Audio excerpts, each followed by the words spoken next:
Horror and being scared are purely subjective, granted. What might make gamers shriek like a banshee in some cases may barely get an eyebrow raise from another gamer, so naturally it's hard to quantify it. What we can do, however, is all agree on there being quite a few absolutely terrifying opening scenes to horror games, whether it be the outright and immediate bells and whistles type or the looming slow build of terror. And bear in mind, there will be some graphic descriptions in here, you've been warned. I'm Jess from What Culture, and here are 10 terrifying horror video game openings. Number 10. Song of Horror. Song of Horror, a fixed camera, once episodically released title, could initially be spurned as just another homage to what came before. Get past that initial skepticism mind, and there's a truly terrifying tale to get through here, which it does by starting with one of the most effective slow build prologues in recent years. Our temporary protagonist Daniel is not a hard-boiled detective. He's a publisher. So when he goes out of the house of presumed missing author Sebastian P. Huscher, he's naturally curious when the lights are out, as he should be. There are strange machinations going on at the house of Huscher, spooky, otherworldly goings-on that mess with both the lights and the players' heads. There's a looming presence in there with you, presence being capitalized because that's its name, brought on by Huscher's curiosity with a mysterious box. As such, Daniel's prologue is fraught with terrifying moments. It's set in 1998, so there's no mod cons or mobiles to call for backup on, just the player, dim light, and some very nasty things that go bump in the dark. Number 9. Forbidden Siren. Forbidden Siren, Japan Studios' early 2000s horror title, sets to ape J-horror movies like The Ring and The Grudge. These were booming worldwide, so it was only natural that a game would follow suit. The small fictional countryside town of Hanuta has been subjected to some kind of natural disaster, but instead of relief aid and rebuilding, the townsfolk are subjected to something causing them to become hive-minded, bleed from the eyes, and become seemingly invulnerable.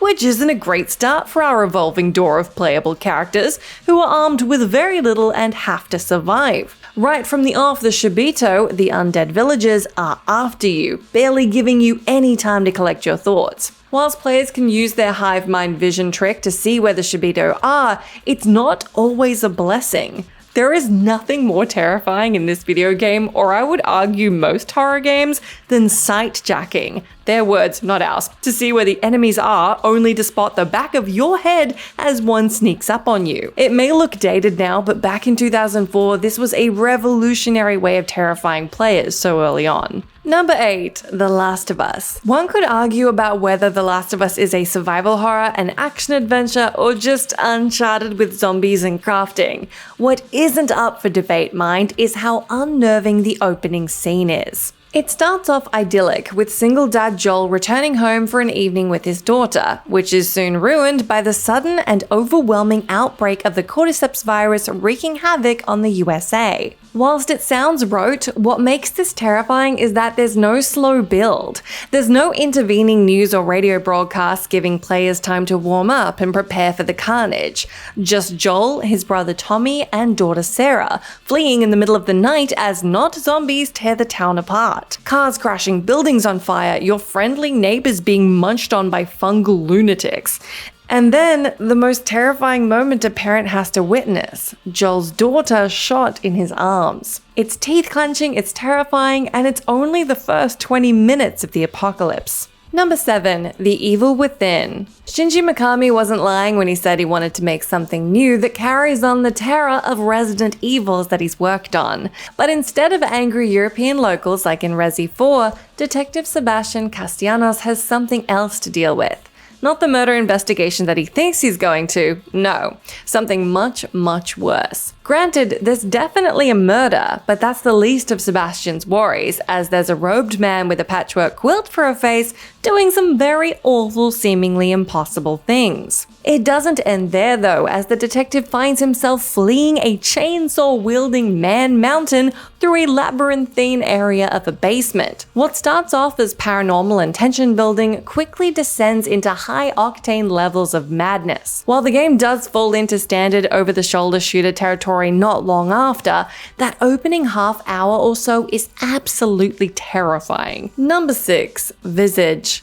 Set in the 80s, Visage starts its first-person horror with a gun-based murder-suicide. That alone is terrifying to sit and watch a family be murdered, but it doesn't end there. After that initial bang, bad taste pun intended by this author, Visage is just getting warmed up. What follows, even as part of its opening hour, are some of the tensest moments in horror gaming. Visage likes to mess with lights, and by extension, the player's sanity. The darkness will cause you to panic and die over time, but that's not all. Aside from the random jump scares, which are really good at catching players out, there's also murderous spirits abound. These don't catch you in standard fashion mind, that'd be far too easy. Players are used to that cliche by now. Instead, those spirits are tangible, and apropos of nothing, you'll be caught and stabbed in the gut by a ghostly granny. That's not even a wacky exaggeration. Visage will literally conjure a murdering ghost old lady, amongst others, if you dally too long. It sets the scene for one of gaming's most terrifying haunted house adventures. Trust me. Number 5. Resident Evil 2.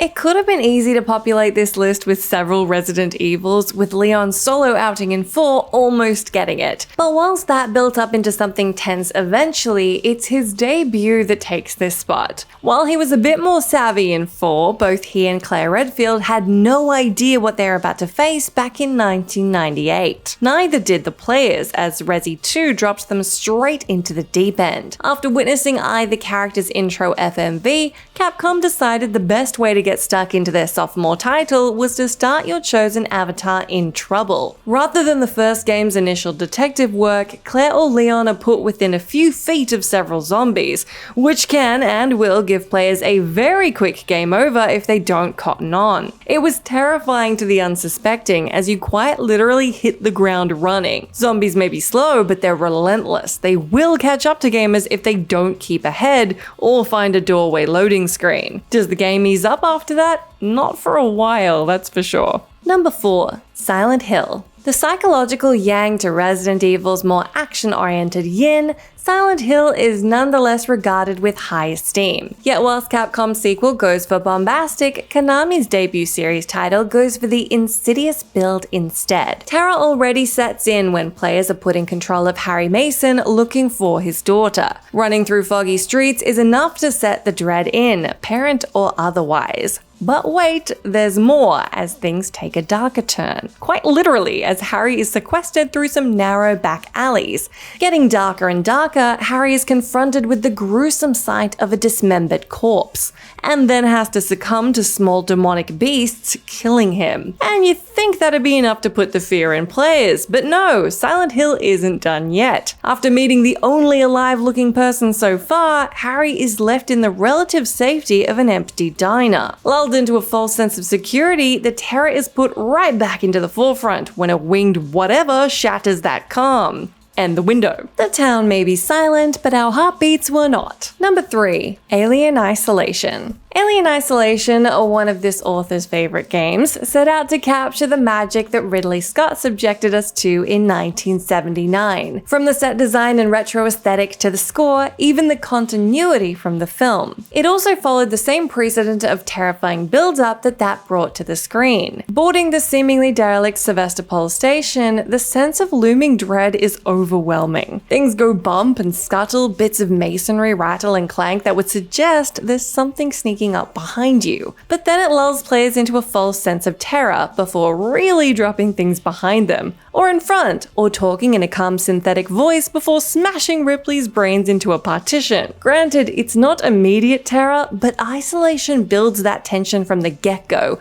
that even the first few chapters feel like one long tension-filled opening. Number 2. Dead Space 2. Much like Capcom's earlier offering and Isolation's opener, the first game offered a slow build as Isaac Clarke takes in the Ishimura, which is good as far as setting the scene goes, but as is the fashion for sequels, stakes need to be raised, tensions need building, and gamers need something to get them full of fear and adrenaline. Clarke bound to a chair? Check. Sirens blazing and all hell breaking loose? Check. What do we need to ramp up the blood pressure? Ah yes, Isaac's erstwhile rescuer's face exploding before our eyes.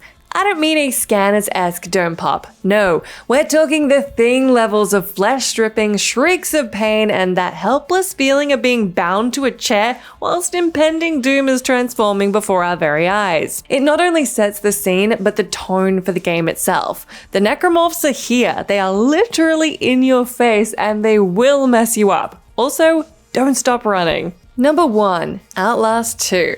The first Outlast was rightly so met with high acclaim on its release. In an era of popular walking simulator horror games, Miles Upshur's journey into Mount Massive Asylum was understandably terrifying. But as is the nature with sequels, stakes have to be raised. Get past the overused helicopter crash beginning oft seen in action games, Outlast 2 quickly remembers it's a horror game. Cameraman Blake is confronted with a missing wife and a skinned pilot.